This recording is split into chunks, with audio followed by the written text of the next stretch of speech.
to more vlogs!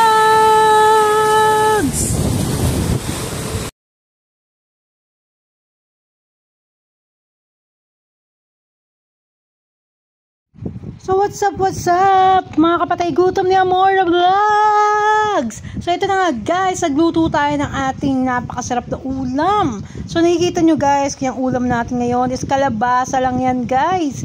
Naginisa natin, sinabawan natin guys yung kalabasa. So simpleng ulam lang to guys, no? Dahil kasi nga ito yung kalabasang natitira na lang guys. So ginawa natin ng paraan para may ulam natin ngayong tanghalian guys. So yun nga, pinakuluan lang natin yung kalabasang yan at nilagay na natin yung ating mga sibuyas at bawang. So hindi natin ginisa, nilagay lang natin sa tubig mismo yung sibuyas at bawang guys. So ito na ating malunggay guys, ayan. No, fresh na fresh ang malunggay na yan guys dito sa ating likod bahay guys, dito sa ating probinsya syempre, di ba? So ayan na nga guys. So halu-haluin muna natin ang ating kalabasa. No, pakuluan lang muna natin para kumatas na yung mga sibuyas at bawang na mga pinaglalagay natin diyan. Di ba? Pag okay na siya, medyo malambot-lambot na yung ating kalabasa, pwede na natin siya lagyan ng broad cubes guys. So, pero kung pwede rin hindi lagyan ng broad cubes, pwedeng pink salt na lang guys para mas healthy guys, di ba? So, ayan, palambutin natin. So, tinitingnan ko kung malambot na talaga yung kalabasa, guys. So, iniwa-iwa ko siya ng maliliit para mabilis siyang maluto, di ba? O, yan. Grabe yung sarap nito, guys. Naaamoy ko na sobrang sarap na talaga. Yung yung amoy pa lang, guys, eh. Talagang masarap na sangka pa, di ba? So, ayan na nga. Halu-haluin lang natin para, di ba, matunaw na siya. Medyo maano na siya, guys. Lumambot na yung kalabasa natin. Pag once na kumatas na yung kalabasa sa tubig na yan, sa pinagpapakuluan natin, pwede na nating lagay yung malunggay. So, ayan, susunod na natin yung malunggay, guys. Ayan, napakadaming malunggay. So, katas na katas talaga yung malunggay dyan, guys. Lasang-lasa mo yung malunggay dun sa pinakasabaw natin, guys. So, napaka-healthy yan, guys.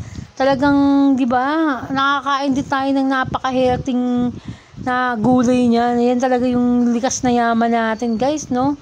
Pero yung nakukuha lang natin sa likod bahay natin yung malunggay at kainin natin. Talagang maganda yung mga benepisyo na makukuha natin sa malunggay na yan. Lalong-lalo doon sa sinabawan natin, guys. So, ayan lang natin siyang kumulo, guys, no?